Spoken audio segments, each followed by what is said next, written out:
Hey, welcome back to Heartwood Farms. It has been a little while since we have posted anything, and I apologize. It has been an interesting little while. I have been recording, so I will be adding some of those clips in the next few videos that I do, and maybe do one video of just what we've been doing with like the boys' weekend or something.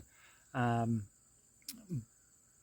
the biggest problem I've been having is the editing aspect, time management when it comes to editing. I've been doing all my editing on the phone, and that takes some time, and it takes time away from other things that I want to be doing. And so it's just prioritizing. And so I will start prioritizing you guys more. So today's project is collecting and getting wood for the heat in our home. Our home is a wood stove, so we do all of our heat with wood, burning wood. So that's a lot of wood that we have to collect. And last year when we moved into our home, we did not have any wood collected at all. And so as the season was going, I was going around collecting wood, chopping it up, and doing all that. So this year we're going to change that up and try to get it done before winter. We are running a little late in the season, and so one of the benefits to that is I did find a gentleman, a family that works with my wife, that had cut down almost a dozen, a little over half a dozen oak trees on their property, and so they need to get rid of them. So we are going to be purchasing that wood from them, or we have purchased that wood from them. I went and looked at it today, and we are good to go. We're going to be doing that. I'll turn this way, move a little bit better.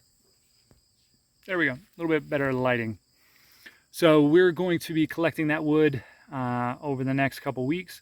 But there comes the next question is, where are we going to store all this wood? We were storing it underneath the deck on the front of the house, or what will be the front of the house. And that does not work well because a lot of times with wood, you have ants and other wood destroying insects, and we do not want that in our home or anything like that. So instead, we are going to be building a little wood shed out of old pallets, and I have actually started on that today. And so I'm going to let you guys take a look at what I have done, and then we are going to just cover it with an old tarp. And I have a little extra thing that I've added to this that I will let you guys see. Before I move on, I do ask that if you haven't already, please hit the subscribe, hit that bell so you get to know every time we're posting another video, and like this video, give it a thumbs up, so we can continue to do this and more people can see these different things. So when it comes to, we're going to get right into a little bit more. When it comes to wood for burning in your fireplace, you do want to have seasoned wood. It does, I've heard different things. I've looked up a lot of different things, and it has said anything from 6 months to a year. So we are going to try to go for a year or more on our wood. So the wood that we are going to be getting from the friend was dropped a year ago. It was not split, it was dropped and then cut up into smaller pieces. So we're going to get those smaller pieces at and then I will split them here. We've got a splitter, so we'll be able to take care of that. I'm the splitter. I'm going to split that wood. But so for that structure, we have used old pallets that we've got from one of our local farms, neighbor farms, and then we have built this structure here.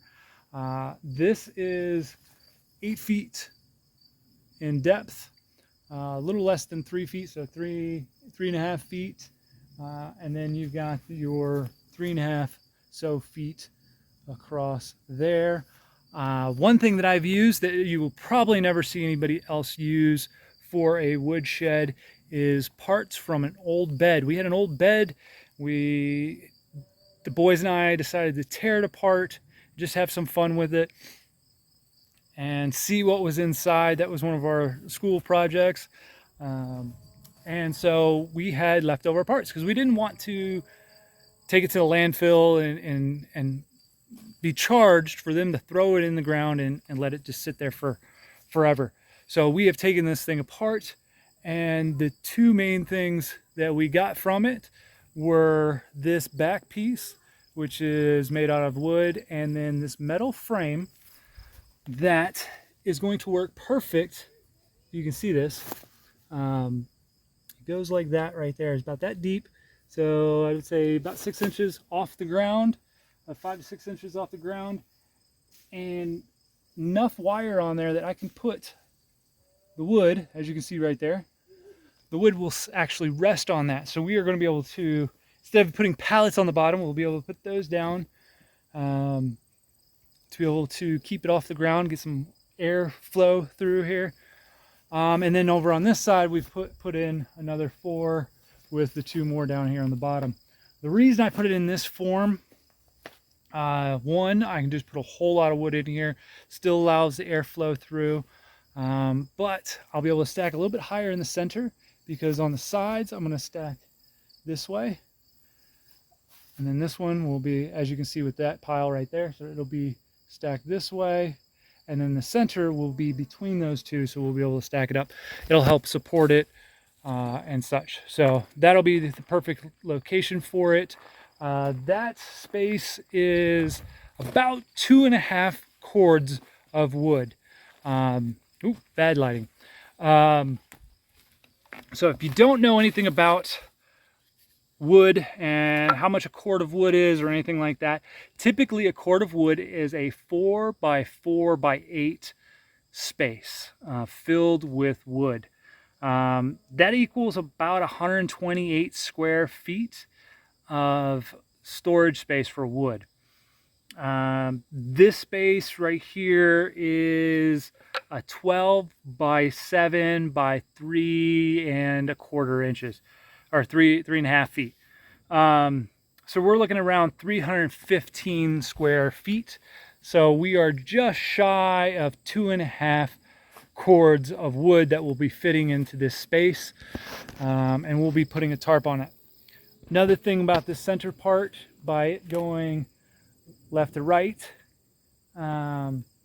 instead of front to back, is we'll be able to stack the center a little bit higher, which will also help when we put a tarp over the top, and that will let the water kind of run off to the sides, snow fall off, those types of things.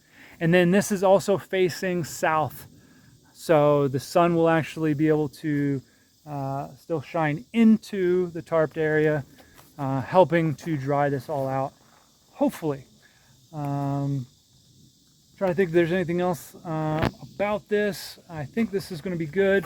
We'll put the we've got this pushed back as far as we can into the woods without having a big drop off. This entire project will cost me the cost of a tarp and a handful of screws.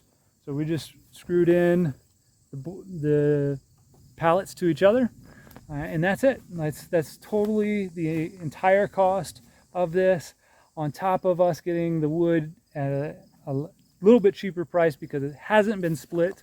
That's another recommendation. If you can, go ahead, get it, split it yourself if you have a splitter. We bought one from Lowe's last year on sale. Look for them on sale, and it wasn't too expensive, and it definitely has paid for itself, because we've got a few more trees that I'm going to be dropping this year as well, probably a dozen of them or so, and then we'll be able to get those in here for next year after they have dried. So guys, thank you so much for tuning in today. I got to stop facing that way so you guys can actually see me. We thank you for tuning in today. We thank you for just your support and everything. I've actually had some people reach out and say, hey, we're missing some of the videos, missing you guys. So thank you guys for reaching out. We will probably not be posting one every single day, but I am going to try to get at least 1 or 2 of them out a week for you. So again, make sure you hit that subscribe and that bell so that you get those videos when they come out and you don't miss any of our crazy adventures. So guys, thank you so much again, and I will see you next time. Thanks.